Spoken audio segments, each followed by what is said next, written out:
All right, let's look under the hood of the human mind, shall we? We're going to explore this kind of secret blueprint that drives our most confusing behaviors. You know, the ones that just don't seem to make any sense. Okay, think about this.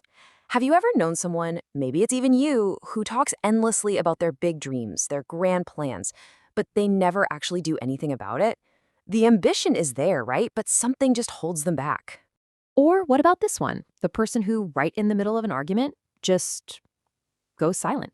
They don't fight back, they don't explain themselves, they just shut down. It leaves you wondering, do they even care? And let's not forget the person who absolutely hates being told what to do.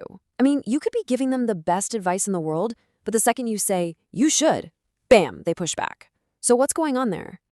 You know, it's so easy for us to just slap a label on these things, right?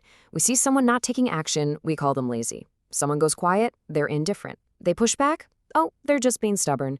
There's simple answers, but they're also pretty judgmental. Here's the big question. What if we've been looking at this all wrong? What if these aren't character flaws at all? What if it's just your brain doing its job, a job it was designed to do? That's exactly what we're going to get. Okay, so let's start with job number 1, the most fundamental role your brain has. It's the protector. Think of it like this. Before anything else, your brain is your personal bodyguard, and it's focused on one thing. And that one thing, its number one priority, is to keep you safe, survival. But see, in our modern world, survival isn't just about, running from a saber-toothed tiger. It's about avoiding emotional pain, things like rejection, shame, or that awful feeling of being unheard. And this is where it gets really interesting, because it reframes everything. Look at the person who goes silent when they're hurt.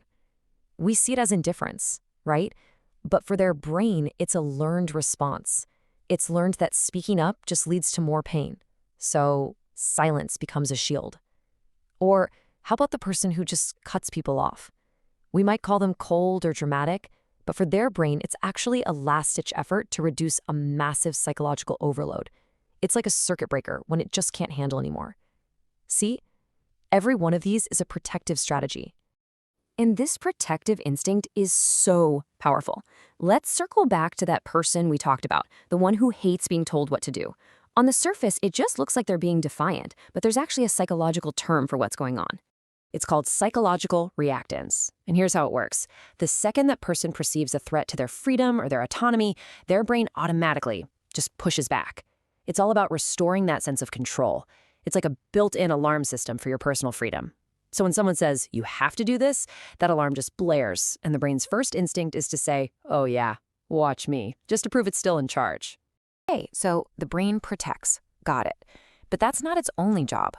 Not by a long shot. Let's get into its second core function. Your brain isn't just a protector. It's also a tireless little fortune teller. And this right here is the classic trap of overthinking. You've got an uncertain situation, so your brain starts running these endless simulations. It feels productive, right? Like you're preparing. But really, all it's doing is burning through your mental energy. You get so exhausted from just thinking about the problem that you have zero energy left to actually do anything about it.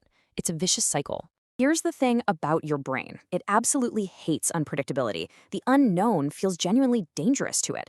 So how does it cope? It just constantly runs these what-if simulations of the future. It's trying to predict every single possible outcome, which gives it this feeling of being in control, even when, it's totally an illusion. You see this predictor brain at work all over the place. It's that person who has entire full-blown arguments in the shower just to rehearse for a conversation that might never even happen. Or the person who needs their house to be perfectly clean because when everything else in life feels chaotic, at least their environment is under control. And yeah, it's definitely the brain that replays a simple conversation from 2 days ago over and over trying to find some hidden meaning that probably isn't even there. So this whole drive to predict the future, it doesn't just come out of thin air. And that brings us to the brain's third and super critical job. It's not just looking ahead, it's also constantly looking back. It's using your past experiences to literally write the software for how you operate today. See, our earliest experiences create these incredibly powerful survival strategies. Let's look at these two common examples.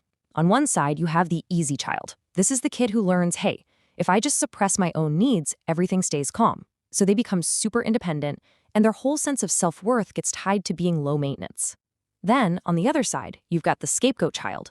Their brain learns to just expect criticism and blame. And that can cause them to internalize this really deep feeling of being not enough, and they can end up struggling with trust for, well, the rest of their lives. This is the really crucial part. These childhood roles, they aren't just things that happen to us. They become these deep-seated core beliefs. They can create this lifelong, painful feeling that maybe you're replaceable or that you don't really belong and that you always have to be earning your place in the room. But, and this is maybe the most important takeaway of all, understanding why these patterns exist is so empowering. Because your past might explain you, it absolutely does, but it does not have to define you. It's not a life sentence. All right, so we've looked at the brain as a protector, a predictor, and a product of the past. So what does it all mean? Well, it offers us a completely new lens for seeing not just other people, but ourselves. Put this whole blueprint together. What we've learned is that so many of the behaviors that we're so quick to judge, they're not really character flaws. They're actually intelligent strategies. Maybe a little outdated, sure, from a brain that's just trying to do its three big jobs: protect you from pain, predict the future to feel safe, and process the lessons of the past. Now, to be clear, this doesn't excuse bad behavior, not at all. But what it does do is it allows us to shift our perspective. We can move away from that instant knee-jerk judgment and move towards, well, empathy. Empathy for others, and maybe most importantly, empathy for ourselves. So I want to leave you with this question to think about. Now that you know a little more about your brain's secret blueprint, what's one part of yourself that you're going to stop judging so harshly? What behavior are you ready to see with a little more understanding?